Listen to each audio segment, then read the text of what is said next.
Bonjour et bienvenue, voici notre tour d'horizon économique, géopolitique et boursier. Nous sommes le lundi 21 octobre et pour comprendre comment tourne la planète finance, et lorsqu'elle tourne autour de Westminster, c'est sur la bourse au quotidien et nulle part ailleurs. L'épisode du jour s'intitulera « Nulle part où aller ?»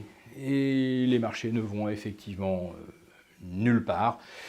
Ou alors ils tentent de reprendre une petite fraction de ce qu'ils avaient perdu vendredi et on se retrouve exactement dans la même situation et dans les mêmes eaux que mercredi dernier, au moment où on pensait que le Brexit deal allait être enfin conclu, et puis une nouvelle pirouette ce week-end.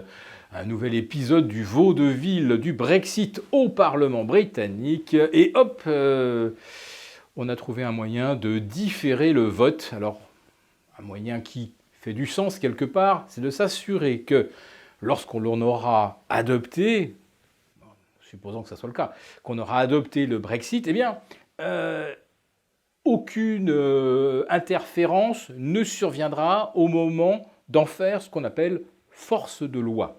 Autrement dit, on va voter par avance le fait que si le Brexit est voté, il sera automatiquement adopté, alors qu'il risquait d'y avoir un vote bloquant pour l'entrée en vigueur du Brexit après qu'on l'ait voté.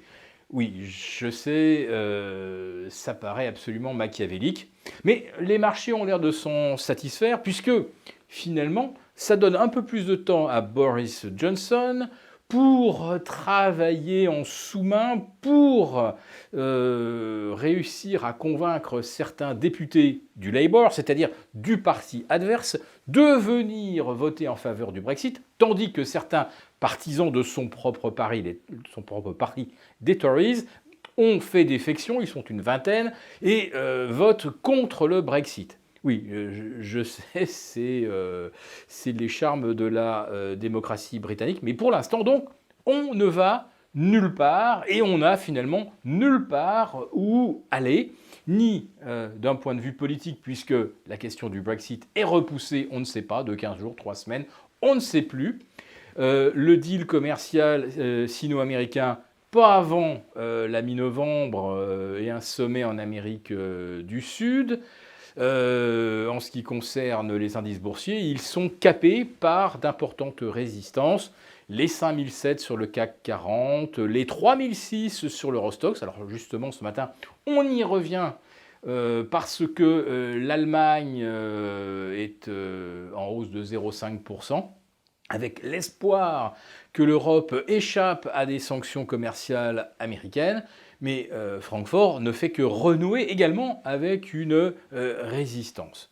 En ce qui concerne les taux d'intérêt, eh bien, ils ont tendance à se retendre depuis que les banques centrales ont pourtant présenté des stratégies extrêmement accommodantes. Et même ce week-end, la Banque centrale du Japon a estimé qu'il fallait envisager sérieusement des taux négatifs. Alors, ils le sont déjà au Japon, mais depuis plus de 5 ans. Mais on pourrait aller plus loin que moins 0,10, pourquoi pas moins 0,30, pourquoi pas moins 0,50. Il va falloir s'habituer à se faire confisquer son épargne.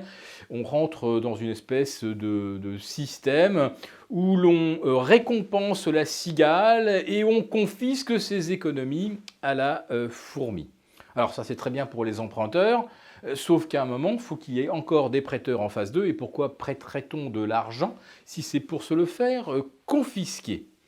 Donc, on n'a là non plus nulle part où aller sur l'obligataire, puisque ce que l'on peut trouver aujourd'hui comme dette rémunératrice, eh bien, ce n'est plus que du high yield avec un risque inhérent, évidemment, inconcevable. En tout cas, on ne va pas prendre le risque sur des junk bonds pour toucher 3,5 de rendement quand on touchait au minimum le double il y a 2 ou 3 ans.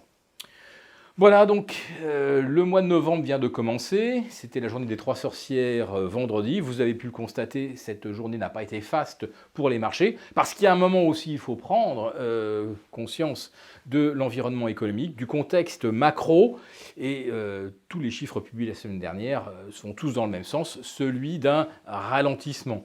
Alors là aussi, on a l'impression que la croissance, elle non plus, n'a nulle part où aller. Il reste encore les trimestriels. Alors, comme d'habitude, les chiffres qui sortent sont meilleurs qu'attendus puisqu'on a révisé les précédents. Mais on constate que pour le troisième trimestre consécutif, les bénéfices se contractent. Et résultat de cette contraction, on est au plus haut historique. Donc, je le répète, nous n'avons plus nulle part où aller.